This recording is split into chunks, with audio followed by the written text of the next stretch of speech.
সুন্দর একটা আবহাওয়ায় বেরিয়েছি এখন মোটরসাইকেলের তেল পুড়তে, তাও আবার কার? রাহুলের বাইক।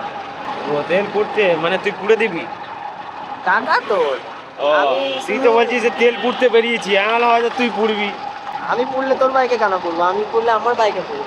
এই এত জায়গা থাকতে এই পুকুরটা তোর মন কাড়লো। পুকুর মেরে তো পুকুর পার, তো ওই জন্য ভালো লাগবে তো। যাই হোক, তোর এত জায়গা থাকতে পুকুর পাড়টা বেশি ভালো লেগেছে। দিয়ে আর বল, দিনকাল কেমন কাটছে?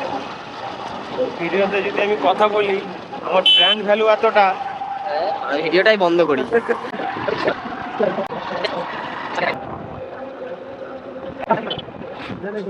বাহ, ভাই দুবাই ফ্ল্যাট নেবে বলছে। যাই হোক, এখন আমরা গাড়িতে তেল ভরতে যাব। কত করে লিটার? 5 টাকা। একদিনের অফার দিতে হবে নাকি? 50 টাকা করে একদিন, বছর একদিন। সেদিন দেখবি গাড়ি চালিয়ে ফুল। হ্যাঁ, এত কম দাম হয়ে যাচ্ছে কেন? কত করে আছে গো?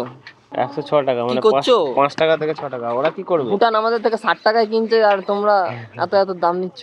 তো দাদুকে বল, এখানে এদের বলে কি হবে? না, তোমরাই তো আওয়াজ তুলবে, আমরা তো সাধারণ জনগণকে পাত্তাই দেবেন। এটা কিন্তু ভাবার বিষয়, হ্যাঁ, যে ভুটান আমাদের দেশ থেকে তেল কিনছে, দিয়ে 66 টাকা লিটার দিচ্ছে, 65-66। আর তুই আমরা দে, তুই আর আমরা দেশ থেকে নিয়েও 66 টাকা দিচ্ছে। বেগমকে দে আরো ভোট, তাহলেই হবে। দাদু শেষ করে দিল, দে 305 টাকা দাও। এই শালা, 305 টাকা? তো জায়গা আছে গাড়িতে এত? গাড়িতে পুরো ট্যাঙ্কি খালি। 160 received on PhonePe. শোনো, দাদুর লোক জানিস তো, তিলিগাঁও ফাটি দেবো এখন। আমি হাম্বা হাম্বার লোক। এই আমাদের পেট্রোল পাম্পটা নতুন করেছে, খুব সুন্দর লাগছে। রোহিত বল একবার, কৌশল কাকা যে কাজ করে, হুম, তো সকাল থেকে এসে মানে জয় শিয়ালদা করে যাচ্ছে। ভালো।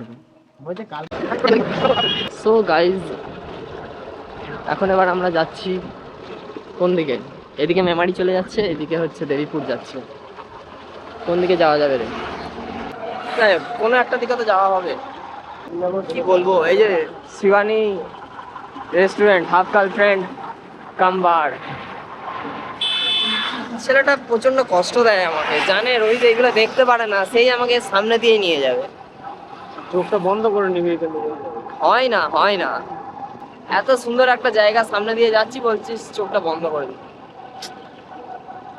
এই দলটা বেঁচে আছে এখনো? কাস্তে হাতুড়ি, নো পলিটিক্যাল জোকস।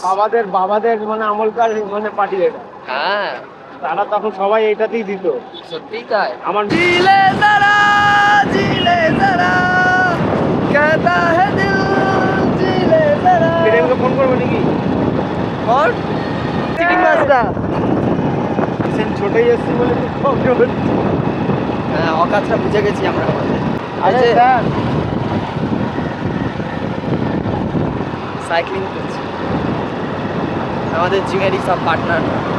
যাওয়া যাক এখন আমাদের পরবর্তী গন্তব্য স্টেশন। এই যে শ্যামনগর বাঁধের পাশ দিয়ে এই রাস্তা ধরে সোজা চলে যাচ্ছে, এই আমাদের গন্তব্য স্থান। এর আগের দিনও আমরা এখানেই এসেছিলাম, বেশ ভালোই লেগেছিল, যাত্রাপথটা সুন্দর লেগেছিল, আজকে ওই জন্য যাচ্ছি। মানুষ যত ঘুরবে, যত এক্সপ্লোর করবে, তত তার বাড়ির প্রতি মোহমায়া কমে যাবে। যখনই সে বিবাহ করে নেবে, তখনই তার বাড়ির প্রতি মায়া বেড়ে যাবে। যখন তার একটা সন্তান হয়ে যাবে, তখন সে নিজের জন্য নয়, অন্যের জন্য বাঁচতে লাগবে। তো সেই জন্যে সেই পদক্ষেপে আসার আগে আমি চাই খুব নিজের জীবনটাকে একা একাভাবে এক্সপ্লোর করে নিই, তারপরে যা হবে দেখা যাবে। বাড়িতে তো এমনিই বসে থাকতে হবে, আর শেষ বয়সে কি আলু সেদ্ধ ভাত এমনিই খেতে হবে। ওই জন্য যতদিন বেঁচে আছি, যতদিন আনন্দের সাথে আছি, একটু এক্সপ্লোর করে নিই। ওপারটা কি বলতো, আর কেউ ওখানে আসা যাবে না। এখানটাতে কত ভেড়া চড়ছে, শ্যামনগরের বাঁধ, লোকজন যায় রে ভাই। এই দেখ, বউগুলো সব। এখন বসে আছি, কি জায়গা যেন এটা, মগলামপুর যাওয়ার দিকে একটা বাঁধের ধারে, যেখানে এসে প্রায় দিনই আমরা বসে থাকি। এই জায়গাটা বেশ খুব সুন্দর। ওই দিকটাতে ওই যে একটা অ্যাডভেস্টার দিয়ে খুব সুন্দর ইয়ে করা আছে। ওখানটাতে কিছু খড় ফড় বোধহয় রাখা আছে। এদিকে হচ্ছে আলুর কোল্ড স্টোর। এখানটাতে জল জমে থাকে, কিন্তু বর্তমানে এখন জল নেই। ওদিকে একটা গাছ আছে, যেটা শীতকাল আসছে বলে এখন পাতা সব ঝরে গেছে। এখন বেশিরভাগ ক্ষেত্রে কোনো গাছেই সেরকমভাবে পাতা দেখতে পাবে না, কারণ বসন্তকালে সমস্ত গাছেদের পাতা সব ঝরে যায়, তারা নতুনভাবে পাতা গজায়। আবার সেই জন্যেই এখন সমস্ত গাছেদের পাতা কিচ্ছু দেখতে পাওয়া যাবে না। আর যেহেতু এটা শীতকাল আর মানে দুর্গাপুজো চলে গেছে, এইগুলো হচ্ছে সব কাশফুলের বাগান আর কি, সব কাশফুল এগুলো। যখন দুর্গাপুজো আসবো করছিল তখন এগুলোতে খুব সুন্দর সাদা, চতুর্দিকে মনে হচ্ছে যেন একটা সাদা ভেলভেট দিয়ে খুব সুন্দর ফুলগুলো ফুটেছে। আর এইগুলোর মধ্যে আমি দেখেছি একবার, এগুলো একটা করে টেনে দেখেছিলাম, এগুলো কিছুতেই মানে ছেঁড়া যায় না, খুব মানে হার্ডি, খুব হার্ডি, টেনে ছেঁড়া যায় না। কিন্তু যারা ফটোশ্যুট করে, যারা ভিডিওগ্রাফি করে, তাদের ক্ষেত্রে তারা হয়তো কাছাকাছি কিছু একটা আনে বা ব্লেড আনে, যার জন্য তারা তুলে ফেলে ফটোশ্যুটের জন্য। এইদিকে দেখো কত আছে ধান জমির মধ্যে, বিভিন্ন রকমের, অনেক অনেক, পুরো বন হয়ে গেছে এই জায়গাটা। আর এদিকে রাহুল বসে আছে, জানি না ওর আজকে কী দুঃখ হচ্ছে, ওর এক্সের কথা খুব মনে পড়ছে। চল একদিন তাহলে ভুর প্লাগ করে আসি, ডিরেক্টলি বাট ইনডাইরেক্টলি। চল যাবি, ভুরু প্লাগ করে আসি একদিন। আমার ভুরুগুলোও কেমন হয়ে গেছে দেখো তো গাইস, ভুরুগুলো কিরকম হয়ে গেছে, এটা কিন্তু প্লাগ করে আসলেই হয়।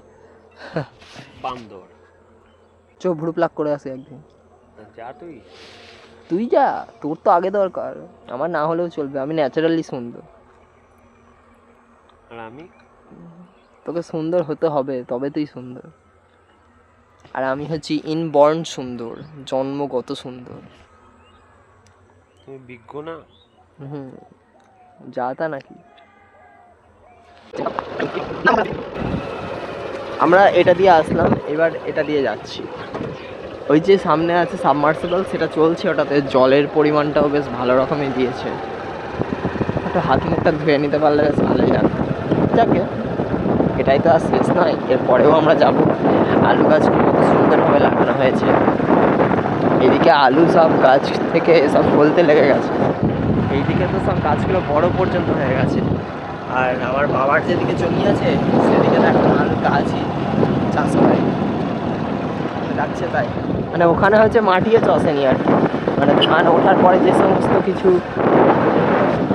ইয়ে হয়, ধান ওঠার পর যে মাটিটা শক্ত হয়ে থাকে সেই রকম অবস্থাতেই পড়ে রয়েছে। সামনে এই যে এই রাস্তাটা দিয়ে আমরা যাব, একদম ওই যে দুটো টাওয়ার দেখতে পাওয়া যাচ্ছে, ওই টাওয়ারের ওইখানটাতেই হচ্ছে জিটি রোড, আর ওইখানটা দিয়েই আমরা উঠবো। মানে এরকম সোজা গিয়ে একদম রাইট সাইডে চলে যাবো। মানে জল শুকিয়ে কী অবস্থা, যখন এখানে জল টল থাকে তখন বেশ একটা মনে হয় যে ভরা জমি, ভরা ক্যানেল, সুন্দর লাগে দেখতে। তখন ওই যে তখন বললাম দুটো টাওয়ার, এই দুটো টাওয়ার হচ্ছে এটা একটা এর মাঝখান দিয়ে রাস্তা চলে গেছে, এই মাঝখানের রাস্তা দিয়ে আমরা চাপড়া।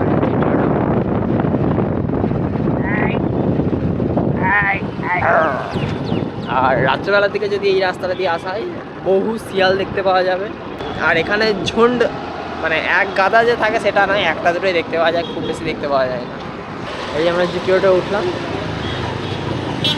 জিটি রোড এই দিকে চলে যাচ্ছে মেমারি, এইদিকে চলে যাচ্ছে দেইপুর স্টেশন। আমরা যাব দেইপুর স্টেশনের কাছাকাছি, কারণ রাহুলের বাড়ি স্টেশন পেরিয়েই।